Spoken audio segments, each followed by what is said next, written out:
প্রিয় দর্শক, আসসালামু আলাইকুম ওরহমতুল্লাহি ওবরাকাতুহু। সবাইকে স্বাগত জানাচ্ছি দ্য সিলেটের নিয়মিত সাপ্তাহিক ইসলামিক অনুষ্ঠান দিন ও দুনিয়ায়।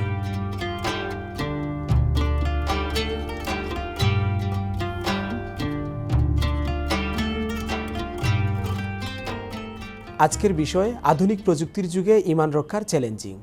এ বিষয়ে কথা বলার জন্য আমাদের স্টুডিওতে অতিথি হিসেবে উপস্থিত হয়েছেন জাতীয় ইমাম সমিতি সিলেট জেলা শাখার সভাপতি মাওলানা মোহাম্মদ এহসান উদ্দিন।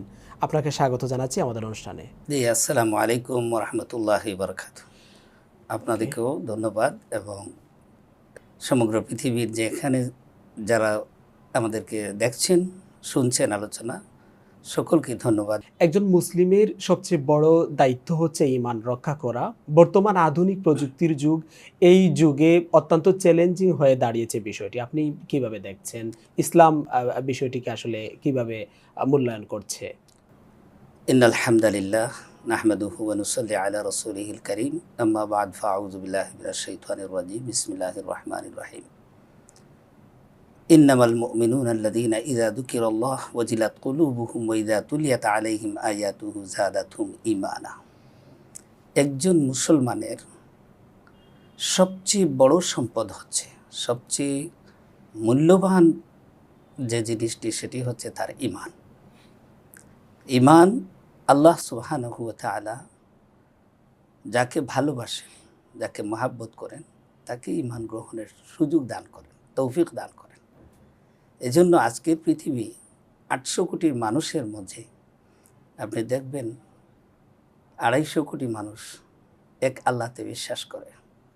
তাই এই সময়ে ঈমান বিষয়টা দেখা গেছে যে ঈমানের উপর টিকে থাকা অত্যন্ত কঠিন এক বিষয় হয়ে দাঁড়িয়েছে।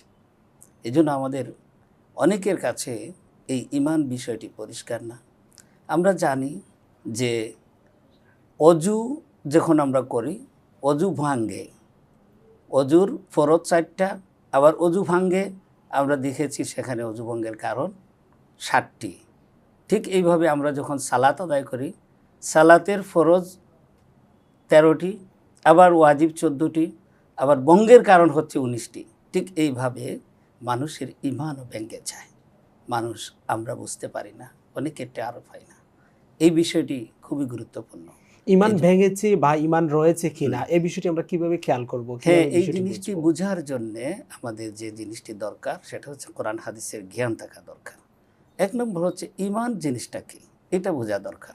ঈমান হচ্ছে, ঈমান শব্দের অর্থ বিশ্বাস করা, আল্লাহর উপরে বিশ্বাস করা, রাসূলুল্লাহ সাল্লাল্লাহু আলাইহি ওয়াসাল্লামের উপরে বিশ্বাস করা।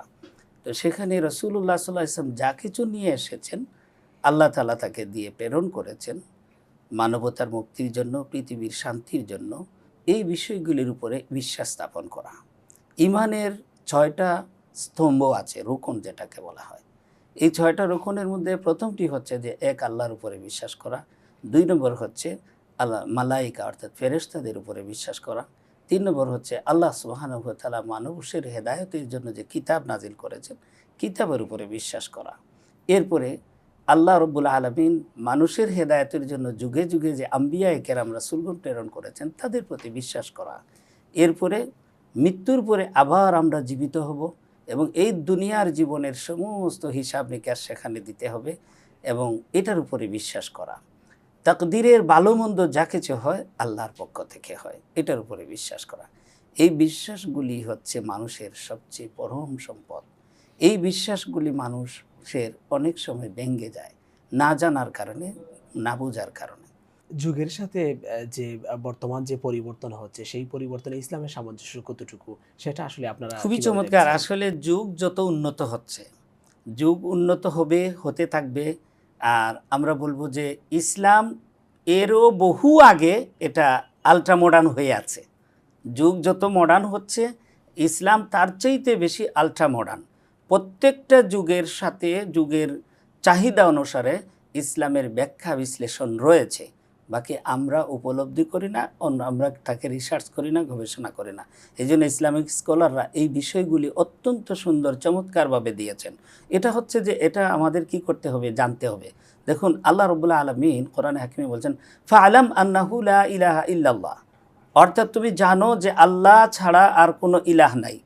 কোরআনুল করিমে প্রথম শব্দটা আসছে ইকরা, পড়ো তোমার প্রভুর নামে যিনি তোমাকে সৃষ্টি করেছেন।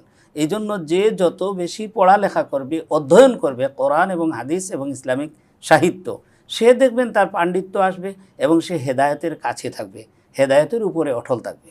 এই জন্য বেশি বেশি করে কি করতে হবে, আমাদের পড়তে হবে। এখন কিন্তু আগে একটা সময় ছিল যে সাহিত্য পাওয়া যেত না, এখন ইবুক আছে, আমরা মোবাইলের মাধ্যমে পেতে পারি, কোটি কোটি টাকার লাইব্রেরি পেয়ে যেতে পারি। আমাদের বাসা বাড়িতে এখন অনলাইনে দেখা গেছে আমরা কি করতে পারি, বইগুলো তাড়াতাড়ি করে নিয়ে আসতে পারি, অথবা বই কেনার সামর্থ্য না থাকলে আমি অনলাইনে পড়তেও পারি। এই জন্য পড়ার কোনো বিকল্প নাই, অধ্যয়নের আপনাকে কোনো অনেক বিকল্প অনেক নাই। ধন্যবাদ আমাদেরকে সময় দেওয়ার জন্য। ধন্যবাদ আপনাকেও, এবং যারা দেখবেন শুনবেন, আল্লাহ যেন আমাদের এই আয়োজনকে হেদায়েতের ওসিলা হিসেবে কবুল করে, আমিন। সুপ্রিয় দর্শক, অত্যন্ত গুরুত্বপূর্ণ আলোচনা শুনছিলাম আধুনিক প্রযুক্তির যুগে ঈমান রক্ষার চ্যালেঞ্জিং বিষয় নিয়ে। আজকের মতো আমরা এখানেই বিদায় নিচ্ছি। আগামী অনুষ্ঠান দেখার প্রত্যাশা রইল। আল্লাহ হাফিজ।